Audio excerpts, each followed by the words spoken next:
In the heart of Madrid, beneath the golden spires of the royal palace, a story unfolded that would shake the very foundations of one of Europe's oldest monarchies. This is the tale of a king who saved his nation from dictatorship, only to see his legacy crumble under the weight of scandal. This is the story of King Juan Carlos I of Spain and Corinna Larsen, a relationship that remained hidden in the shadows for years, until one fateful elephant hunting trip brought it all into the light. To understand this affair, we must first understand the man at its center. Juan Carlos Alfonso Victor Maria de Bourbon y Bourbon was born in Rome on January 5, 1938, during one of the darkest periods in Spanish history. His family, the Spanish Bourbons, had been exiled following the abolition of the monarchy in 1931. Young Juan Carlos grew up far from the throne that was his birthright, living between Italy, Switzerland, and Portugal. But destiny had other plans. In 1948, when Juan Carlos was just 10 years old, his grandfather, the deposed King Alfonso XIII, made a fateful decision. He bypassed Juan Carlos's father and designated the boy as the future heir to the Spanish throne. This was not a gift, but a burden that would shape the rest of his life. The following year, General Francisco Franco, the authoritarian ruler of Spain, agreed to take personal responsibility for the young prince's education.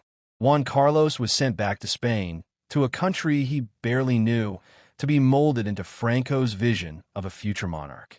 For nearly 3 decades, Juan Carlos lived a careful existence. He studied at Spanish military academies. He married Princess Sofia of Greece and Denmark in 1962, and he waited. He played the role Franco expected of him, the obedient prince who would continue the dictatorship's legacy. But behind the facade, Juan Carlos was planning something entirely different. In 1969, Franco officially named him as his successor, believing he had secured the continuation of his regime beyond the grave. Franco died on November 20th, 1975. 2 days later, Juan Carlos was proclaimed King of Spain.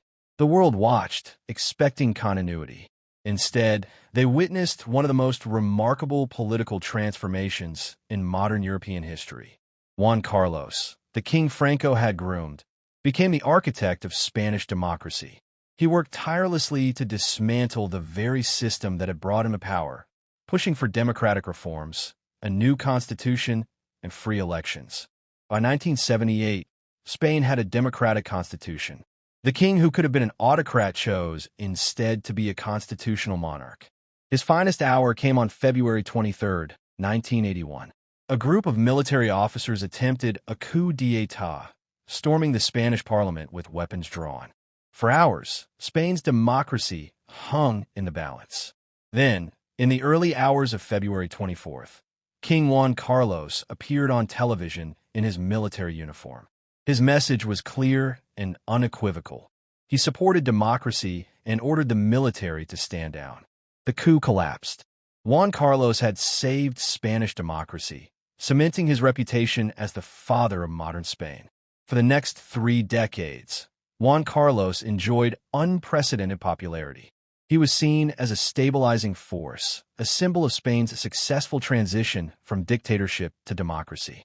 He traveled the world representing Spain, promoted business interests, and became one of the most respected monarchs in Europe. His marriage to Queen Sofia produced 3 children, Elena, Cristina, and Felipe, who would one day succeed him.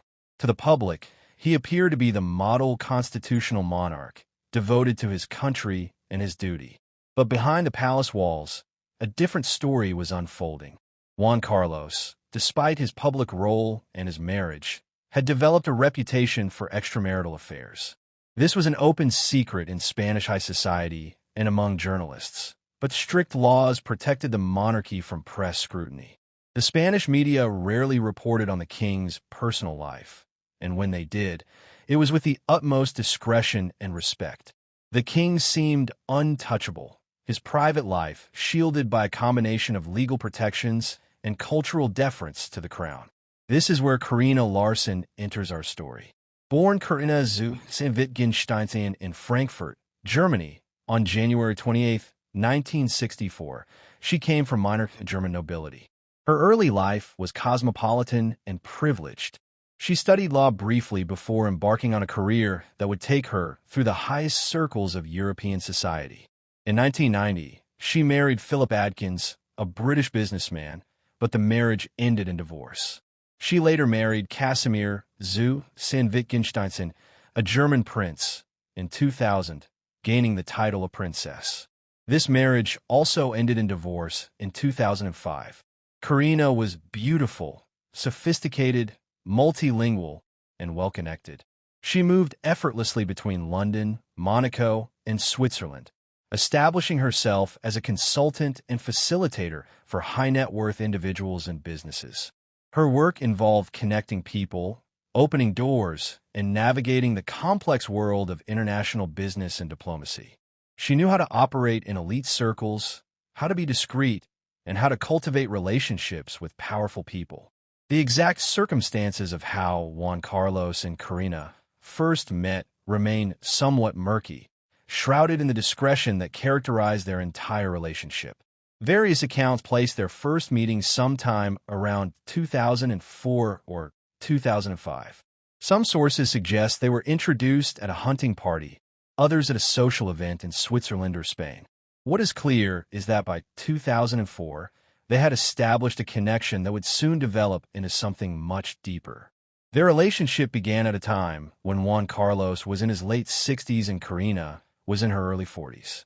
The king, after decades of marriage and public service, found in Corinna someone who understood his world, someone who could navigate the complexities of royal and business circles with ease. For Corinna, the relationship with one of Europe's most powerful monarchs offered connections, influence, and access to a level of society few could ever reach. What started as friendship evolved into a romantic relationship that both parties took great pains to conceal. This was not a reckless affair conducted in the public eye. Both Juan Carlos and Corinna were acutely aware of what was at stake. For the king, exposure could mean scandal, embarrassment for his family, and damage to the monarchy he had worked so hard to modernize and preserve. For Corinna, discretion was both a professional necessity and a personal choice. She understood the rules of the game she was playing. Their relationship flourished in the shadows, conducted through secret meetings, private trips, and encrypted communications. Juan Carlos would reportedly visit Corinna in London, where she maintained a residence, or they would meet in Switzerland, Monaco, or other locations where privacy could be assured. The king traveled frequently for official business, which provided convenient cover for personal trips. Corinna, with her flexible lifestyle and international connections, could move discreetly to meet the king wherever their schedules aligned. Those close to the situation later described a genuine emotional connection between them. This was not merely a fleeting affair, but a relationship that lasted several years and involved real feelings on both sides. Juan Carlos, constrained by the formality and duty of his royal role, apparently found in Corinna a confidant and companion who understood him in ways others could not. Corinna, for her part, was drawn to the king's charisma, power, and the romantic notion of being involved with royalty. But maintaining such a secret in the modern age is nearly impossible, especially when one of the parties is a reigning monarch. Whispers began to circulate in Spanish high society and among the international jet set. People noticed that Corinna seemed to have unusual access to the king, that she appeared at events where her presence seemed difficult to explain through business or social connections alone. Spanish intelligence services were reportedly aware of the relationship, and some members of the royal household suspected what was happening, but the information remained tightly controlled. The Spanish press, bound by strict laws protecting the royal family, remained largely silent. In Spain, insulting the monarchy could result in legal prosecution, and journalists exercised extreme caution when it came to reporting on the royal family's private lives. The foreign press, particularly in Britain and Germany, was less constrained, but without concrete evidence. They too remained cautious about publishing allegations regarding the king's personal life. For several years, Juan Carlos and Corinna managed to maintain their relationship in relative secrecy. But secrets of this magnitude rarely stay hidden forever. and the end of their discretion would come in the most unexpected and dramatic way possible. In April 2012, King Juan Carlos traveled to Botswana in southern Africa. The stated purpose was a private holiday, a chance for the 74-year-old monarch to relax away from the pressures of royal duty. But this was no ordinary vacation. The king had traveled to Botswana for an elephant hunting safari, and he was not alone. Corinna Larsen was with him. Hunting big game in Africa is an expensive and exclusive pursuit, available only to the wealthy and well-connected. The trip had been organized through contacts of Corinna's, and the costs were substantial. The king and his companion stayed at a luxury safari lodge, accompanied by professional guides and trackers. For a few days, far from Madrid and the prying eyes of the Spanish media, Juan Carlos indulged in a passion for hunting that he had pursued throughout his life. Then, on April 14th, disaster struck. During the hunt, Juan Carlos suffered a fall and fractured his hip. The injury was serious enough to require immediate medical attention and surgery. The king, who had traveled to Botswana without informing Spanish authorities of his exact whereabouts, now faced a crisis. He needed to return to Spain for medical treatment, and there was no way to do so without the trip becoming public knowledge. Juan Carlos was flown back to Madrid on a private medical flight. He was immediately taken to the San Jose hospital, where surgeons performed an emergency hip replacement. The Spanish government was forced to explain where the king had been and how he had been injured. The story came out. The king had been on a hunting safari in Botswana when he suffered his injury. The revelation could not have come at a worse time for Spain or for the monarchy. In April 2012, Spain was in the depths of a severe economic crisis. Unemployment had reached 25%, youth unemployment was over 50%, and millions of Spanish families were struggling with home foreclosures and financial hardship. Austerity measures have been implemented, cutting public services and social programs. The Spanish people were suffering, and here was their king, supposedly a symbol of national unity and shared sacrifice, engaging in an expensive hunting holiday in Africa. The public reaction was immediate and furious. How could the king justify such extravagance when his subjects were losing their homes and jobs? The fact that he was hunting elephants, magnificent creatures facing extinction, added another layer of outrage. Environmental groups condemned the hunt, and animal rights activists protested outside the hospital where the king was recovering. But the scandal was about to deepen considerably. Within days of the king's return, photographs began to circulate showing Juan Carlos on previous hunting trips. Then came the revelation that would transform this from a public relations disaster into a full-blown scandal. Corinna Larsen had been with the king in Botswana. The mistress that Spanish journalists had whispered about but never publicly acknowledged was suddenly thrust into the spotlight. The Spanish media, no longer able to maintain their silence, began reporting on the relationship. Foreign media, particularly British tabloids, dove into the story with relish.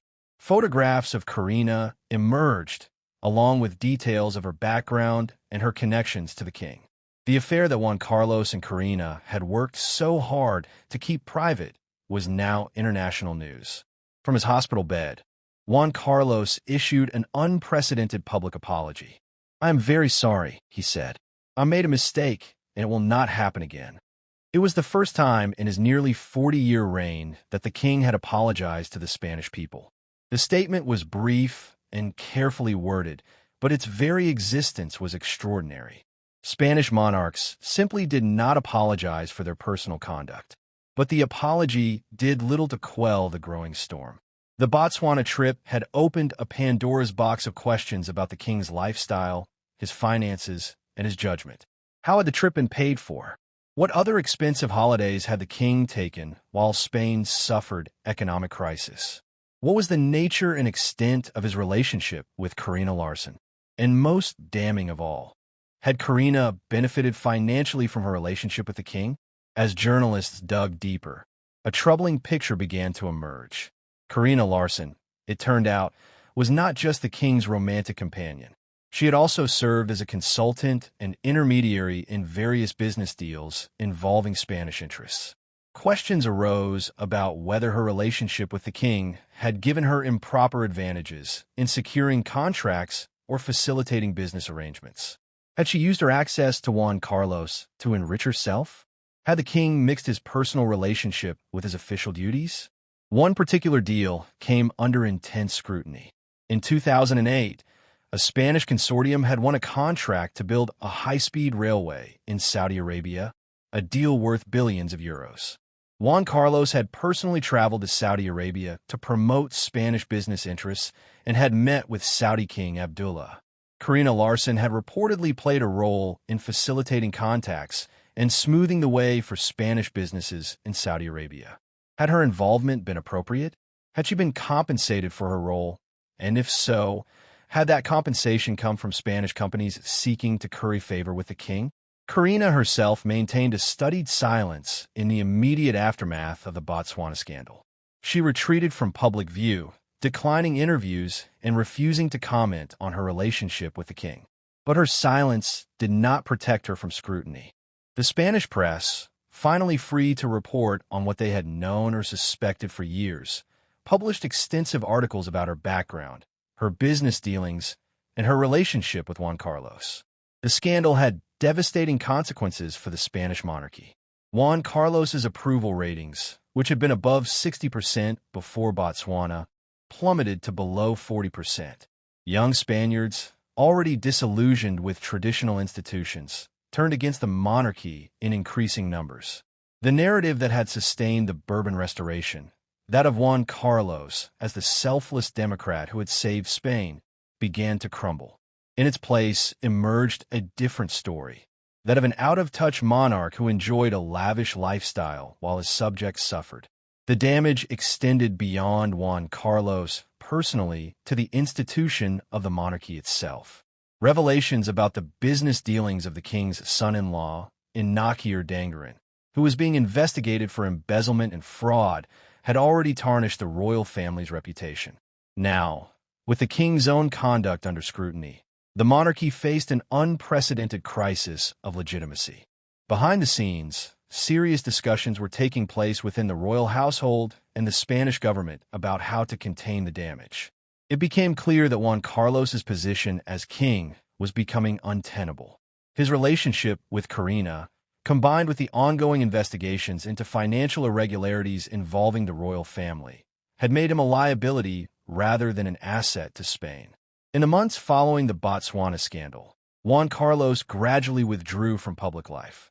He reduced his official engagements and began transferring responsibilities to his son, Prince Felipe. The handwriting was on the wall. The era of Juan Carlos was coming to an end. Meanwhile, more details about the king's finances and lifestyle began to emerge. Journalists discovered that Juan Carlos had accumulated substantial wealth, far beyond his official salary as king. Where had this money come from? Some of it was inherited, some came from gifts, but questions remained about the sources and amounts. Spain's laws protecting royal privacy made it difficult to investigate fully, but enough information leaked out to fuel public suspicion. Corinna Larsen remained a figure of intense media interest.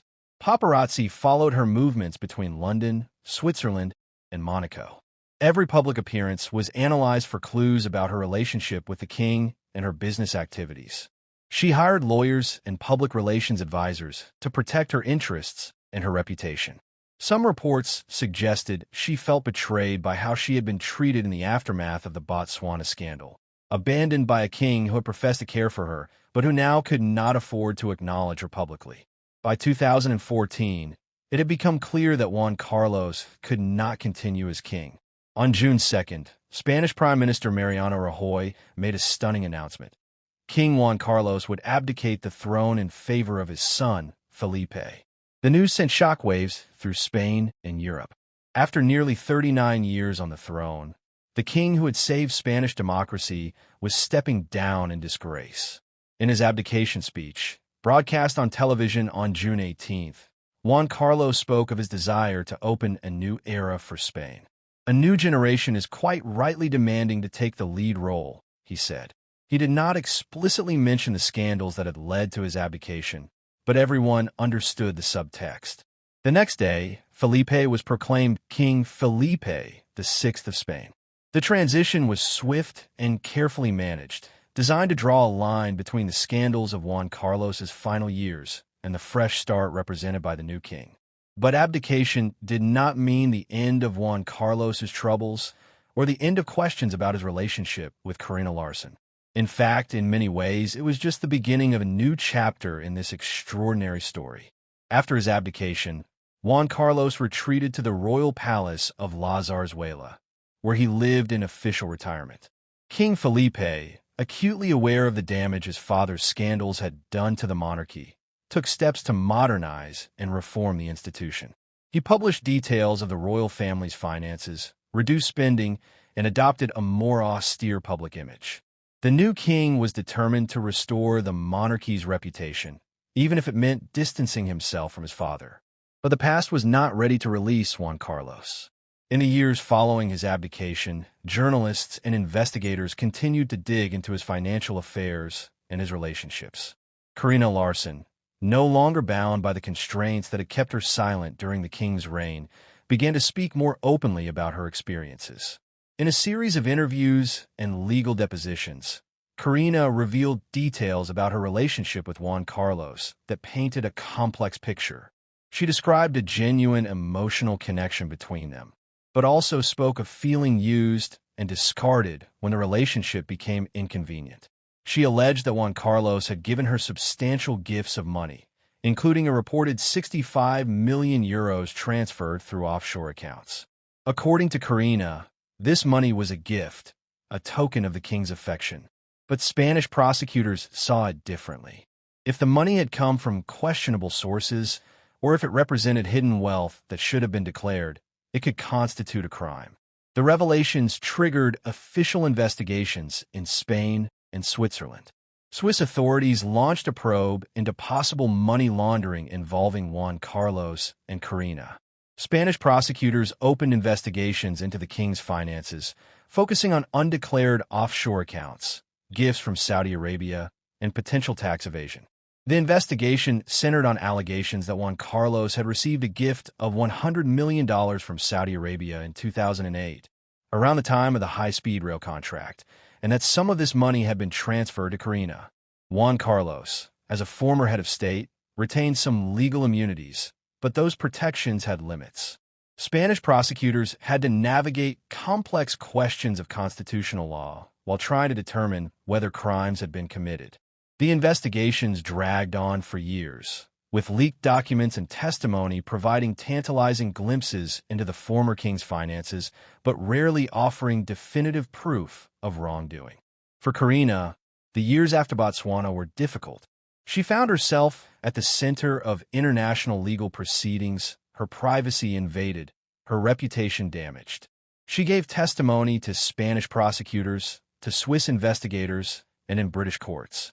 She claimed that she had been harassed and threatened, that powerful interests wanted to silence her to protect the Spanish monarchy. She filed lawsuits and countersuits, engaged lawyers in multiple countries, and fought to defend her version of events. The legal battles were complex and multifaceted. Corinna sued Juan Carlos in British courts, alleging harassment and intimidation. Juan Carlos's lawyers argued that he retained immunity as a former head of state. British judges had to wrestle with questions of international law and diplomatic immunity that had rarely been tested in such circumstances. The case dragged through the courts, with neither side achieving a decisive victory. In Spain, public opinion remained divided. Some Spaniards viewed Juan Carlos as a tragic figure, a once great king brought low by human weakness and poor judgment. They remembered his role in bringing democracy to Spain and felt his contributions to the nation outweighed his personal failings. Others, particularly younger Spaniards, saw him as a symbol of corruption and privilege, an embodiment of everything wrong with traditional institutions. The debate about Juan Carlos became, in many ways, a debate about Spain itself, about whether the country should honor its past or focus on building a different future. In March 2020, as Spain grappled with the COVID-19 pandemic, another bombshell dropped. The Swiss newspaper Tribune de Genève reported new details about the offshore accounts and financial arrangements involving Juan Carlos. The revelations were embarrassing for the monarchy and for Spain. King Felipe, determined to protect the institution, took the extraordinary step of renouncing any inheritance from his father and stripping Juan Carlos of his annual stipend of nearly 200,000 euros. The message was clear. The current king was willing to sacrifice his relationship with his father to preserve the monarchy. Juan Carlos, already in de facto exile at La Zarzuela, now faced financial consequences as well as reputational damage. His world was shrinking, his options narrowing. Then, in August 2020, Juan Carlos made a decision that stunned Spain. In a letter to his son, he announced that he was leaving Spain. He did not specify where he was going, saying only that he wanted to enable King Felipe to exercise his duties with tranquility. The subtext was obvious. The former king was going into exile to escape the investigations and scandals that threatened to engulf the monarchy. For several days, Juan Carlos's whereabouts were unknown. Speculation ran wild. Was he in Portugal, the Dominican Republic, the United Arab Emirates? Finally, it was confirmed. Juan Carlos had settled in Abu Dhabi, the capital of the United Arab Emirates. The choice was telling. The UAE has no extradition treaty with Spain, and its rulers, friendly with Spanish business interests, were unlikely to hand over a former king facing investigation. Juan Carlos's self-imposed exile was unprecedented in modern European royal history. Here was a man who had been king for nearly 40 years, who had saved his country from military dictatorship, now living in a foreign land to avoid legal accountability. The symbolism was devastating for the monarchy and for Spain. From Abu Dhabi, Juan Carlos maintained a low profile. He lived in luxury, reportedly as a guest of the UAE royal family, but he was cut off from his family, his country, and the life he had known. Occasional photographs showed him looking older and diminished, a shadow of the vigorous monarch who had once dominated Spanish public life. He issued carefully worded statements through his lawyers, expressing his willingness to cooperate with Spanish authorities while maintaining his innocence of any wrongdoing. In Spain, the investigations continued. Prosecutors worked through mountains of financial documents, testimony, and evidence. They faced numerous obstacles: offshore accounts in jurisdictions with strict banking secrecy, the passage of time, and the complexity of international financial transactions. In December 2020, Spanish prosecutors announced that they were closing some aspects of their investigation into Juan Carlos, citing insufficient evidence and the legal immunities he enjoyed during his reign. However, other aspects of the investigation remained open, and questions about his finances persisted. Corinna Larsen, meanwhile, continued her legal battles. She maintained that she had been a victim in this affair, that she had been genuine in her feelings for Juan Carlos, but had been used and then discarded when the relationship became inconvenient. In testimony and interviews, she painted a picture of a complex relationship that combined genuine affection with calculation on both sides. She admitted to accepting money from Juan Carlos, but insisted it was a gift, not payment for services or influence. The COVID pandemic and its economic fallout shifted public attention away from the royal scandals for a time, but the story never completely disappeared. Journalists continued to investigate, new documents surfaced periodically, and legal proceedings ground forward. The relationship between Juan Carlos and Corinna had become a permanent stain on the Spanish monarchy, a cautionary tale about the dangers of mixing personal relationships with royal duty. For the Spanish royal family, the challenge became how to move forward. King Felipe worked tirelessly to rehabilitate the monarchy's image. He and Queen Letizia presented a more modern, accessible face of royalty. They emphasized service, transparency, and accountability. They reduced the royal household's budget and published financial information that previous monarchs had kept secret. Felipe's message was clear.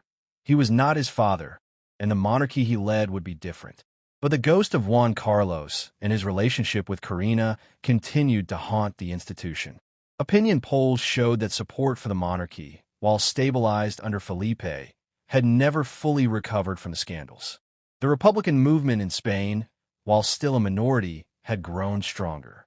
Young Spaniards in particular questioned the value of maintaining a monarchy in the 21st century. Every new revelation about Juan Carlos's finances or his relationship with Corinna provided ammunition for those who argued that the institution was outdated and corrupt. In May 2022, Juan Carlos made his first brief return to Spain since his exile. He visited for a sailing event in Galicia, a region where the monarchy remained relatively popular. The visit was carefully choreographed and tightly controlled. Juan Carlos met with some family members, including King Felipe, but the meetings were private and brief. The former king did not stay long, returning to Abu Dhabi after just a few days. The visit was seen as a test, a way to gauge public reaction to the possibility of Juan Carlos eventually returning to Spain permanently. The reaction was mixed. Some Spaniards welcomed the former king warmly, remembering his role in the democratic transition. Others protested his presence, angry that he had escaped legal accountability by fleeing to the UAE. The visit generated enormous media coverage but resolved nothing. Juan Carlos remained in exile, his future uncertain. As for Corinna Larsen, she has continued to live between London and Monaco, maintaining a lower profile than in the years immediately following the Botswana scandal. She has largely stepped away from public view, though she occasionally gives interviews or appears in legal proceedings related to the ongoing cases involving Juan Carlos. She remains a controversial figure, viewed by some as a victim of the Spanish establishment's efforts to protect the monarchy, by others as an opportunist who sought to profit from her relationship with the king. The full truth about the relationship between Juan Carlos and Corinna may never be known. What is clear is that it was far more than a simple affair. It was a relationship that spanned years, that involved genuine emotions, that intertwined with business and politics in ways that remained difficult to untangle. It was a relationship that both parties wanted to keep secret, but that inevitably came to light, destroying a king's reputation and damaging an institution that had survived civil war, dictatorship, and democratic transition. The story of Juan Carlos and Corinna is, in many ways, a very modern scandal. It involves offshore accounts, international investigations, leaked documents, and legal battles fought across multiple jurisdictions.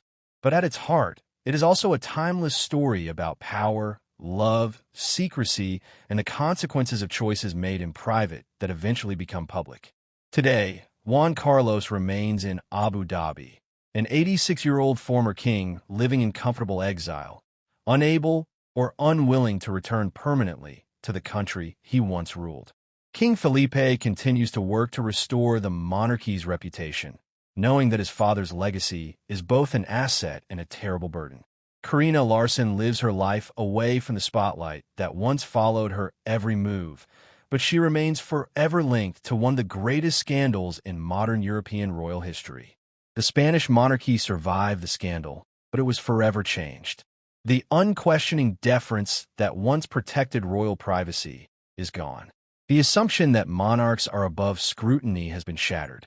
The covenant between the Spanish people and their monarchy, forged in the democratic transition of the 1970s, has been tested and found wanting. What lessons can we draw from this extraordinary story? Perhaps the most obvious is that secrecy, particularly in the modern age, is increasingly difficult to maintain. Juan Carlos and Corinna believed they could conduct their relationship away from public view, but in a world of smartphones, paparazzi, and instant global communication, privacy is a luxury that even kings struggle to afford. Another lesson concerns the dangers of mixing personal relationships with official duties. Questions about whether Corinna benefited inappropriately from her relationship with Juan Carlos have never been fully resolved, but the mere existence of those questions was enough to damage the monarchy's reputation. The appearance of impropriety can be as damaging as impropriety itself. There's also a lesson about the relationship between monarchies and the societies they serve. Juan Carlos built his reputation on being the king who brought democracy to Spain, who chose the people's will over his own power. But when he was revealed to be living a life of luxury and secrecy while ordinary Spaniards suffered economic hardship, that reputation crumbled. Monarchies, even constitutional monarchies with limited political power, survive only as long as they maintain the consent and respect of their subjects. When that respect is lost, the institution itself is endangered. For Corinna Larsen, the story is a cautionary tale about the risks of relationships with powerful men. Whatever her intentions, whatever her feelings, she found herself at the center of an international scandal. Her privacy invaded, her reputation damaged, her life upended. The connection that may have seemed glamorous and exciting ultimately brought her years of legal battles, media scrutiny, and public criticism.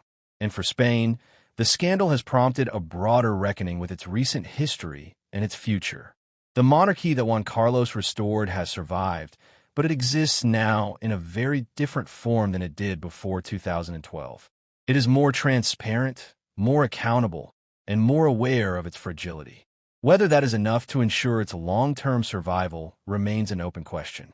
As this story continues to unfold, with legal proceedings still ongoing and new revelations still possible, one thing is certain. The relationship between King Juan Carlos I and Corinna Larsen will be remembered as one of the defining scandals of modern European monarchy.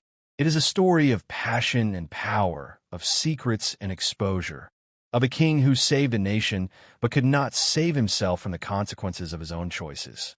In the end, this is a human story. It is about a man and a woman who found each other amid the complexities of wealth, power, and international society. It is about choices made for love, for ambition, for pleasure, without full consideration of the consequences. It is about the collision between private desires and public duties, between what we want and what we owe to others. Juan Carlos and Corinna's affair did not destroy the Spanish monarchy, but it changed it forever. It stripped away illusions about royal perfection and forced a nation to confront uncomfortable truths about its institutions and its recent past. It showed that even kings are human, subject to the same temptations, weaknesses, and poor judgments as anyone else. And it demonstrated that in the modern world, secrets do not stay secret forever. The modern monarch's Discreet affair turned out to be not so discreet after all. And in its exposure lies a lesson for anyone who wields power. The higher you rise, the farther you have to fall, and the private choices you make will eventually become public, with consequences you cannot control or foresee. This is the story of King Juan Carlos I and Corinna Larsen. It is a story still being written, still unfolding, still revealing new chapters. But whatever else may come, the essential truth is already clear. This was a relationship that changed a monarchy, damaged a reputation built over decades, and reminded the world that even in palaces, human nature remains the most unpredictable force of all.